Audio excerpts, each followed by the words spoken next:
Muslim Rohingya sambut gembira penangkapan Suu. Dia penyebab penderitaan kami.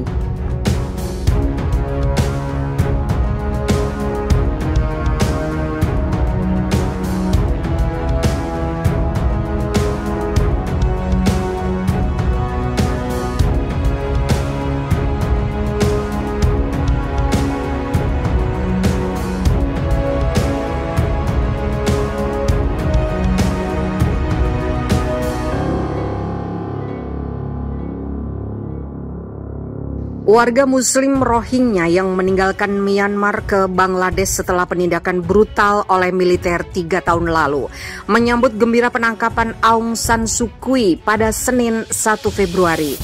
Berita mengenai penangkapan Suu Kyi itu tersebar dengan cepat di kem-kem pengungsi yang penuh sesak di Bangladesh, di mana sekitar 1 juta pengungsi Rohingya tinggal.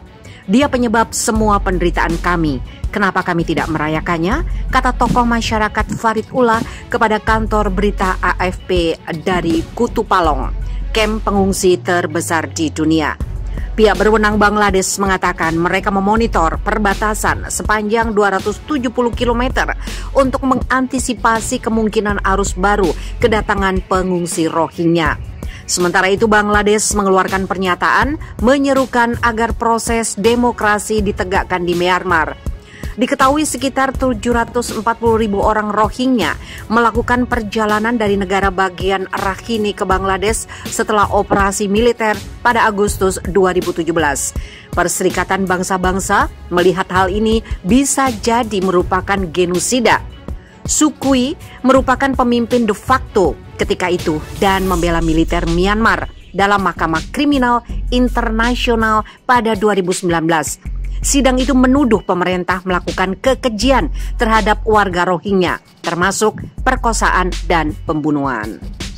Militer bersihkan pemerintahan Aung San Suu Kyi, 24 menteri dicopot.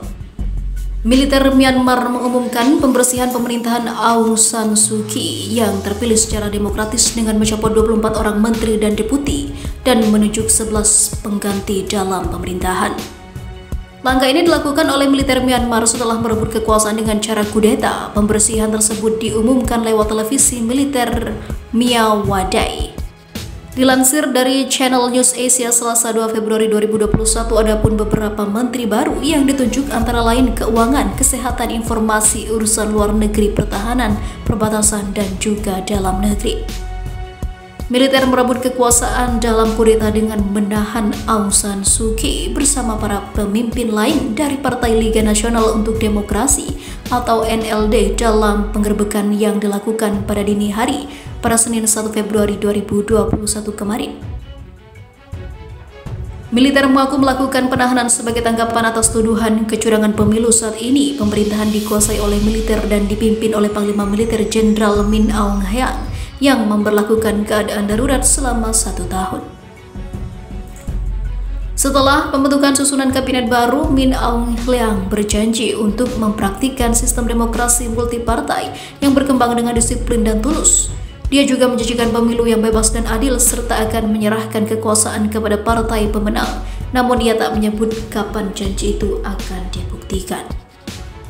Sementara itu, militer Myanmar mengambil alih kekuasaan pada Senin 1 Februari. 1 dekade setuju menyerahkan kekuasaan kepada pemerintahan sipil.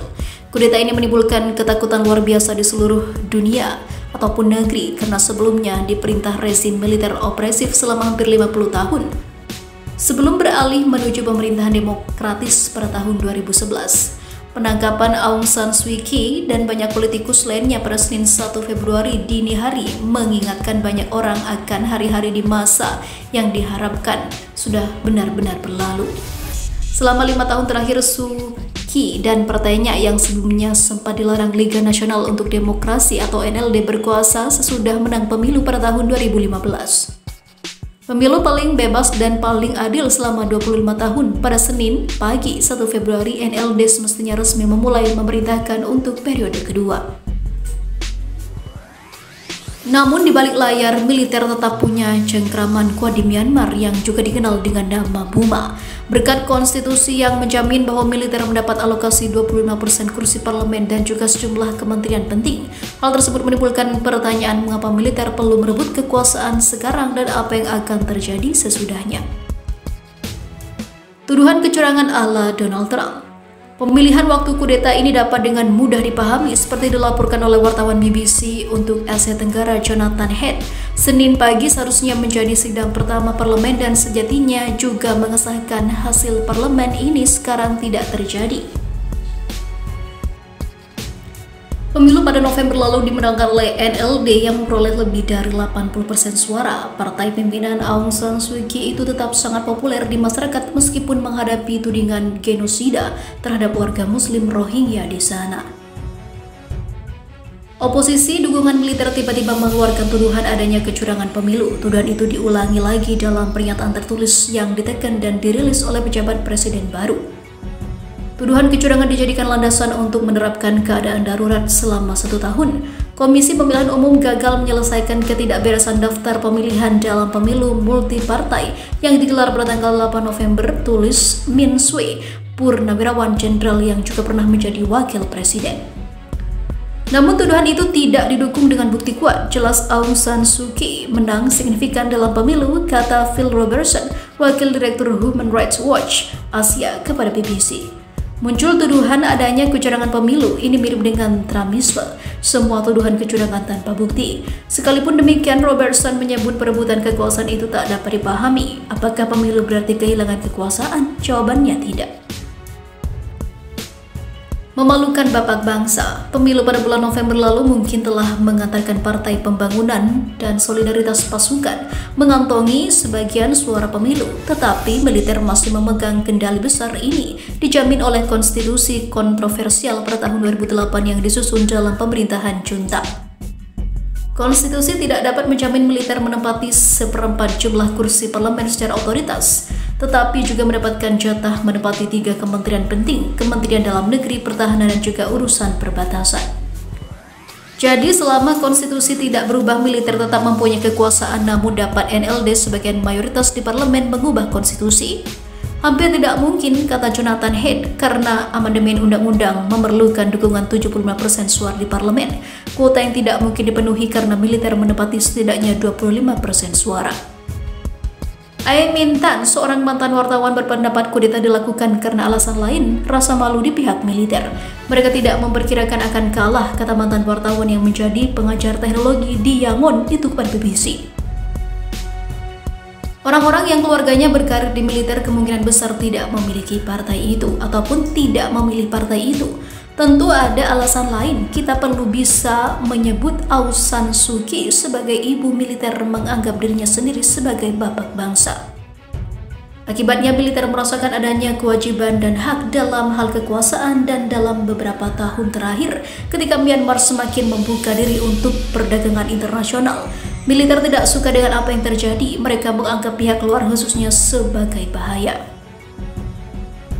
Pandemi dan keprihatinan internasional tentang nasib Rohingya yang mengalihkan suara pemilihan dalam pemilu November lalu mungkin telah membuat militer memberanikan diri untuk bertindak sekarang. Menurut pandangan Aye Min Tan, bagaimana juga ini tetap mengejutkan. Apa yang bakal didapat? Sebenarnya para analis tampak tidak paham betul mengapa militer bertindak sekarang, karena tampaknya tidak banyak keuntungan yang dapat diraih. Patut diingat bahwa sistem yang berlaku sekarang ini amat menguntungkan militer, punya otonomi total, punya investasi internasional yang besar untuk kepentingan komersialnya, dan juga punya pelindungan politik sipil dan juga tuntutan kejahatan perang, kata Gerald McCarthy dari Asia Research Institute, National University of Singapore pada BBC. Perebutan kekuasaan selama 1 tahun sebagaimana yang diumumkan akan mengucilkan mitra-mitra internasional di luar Cina, merugikan kepentingan komersial militer itu sendiri, dan menyulut eskalasi perlawanan jutaan warga yang memiliki Suu Kyi dan NLD berkuasa lagi untuk periode kedua.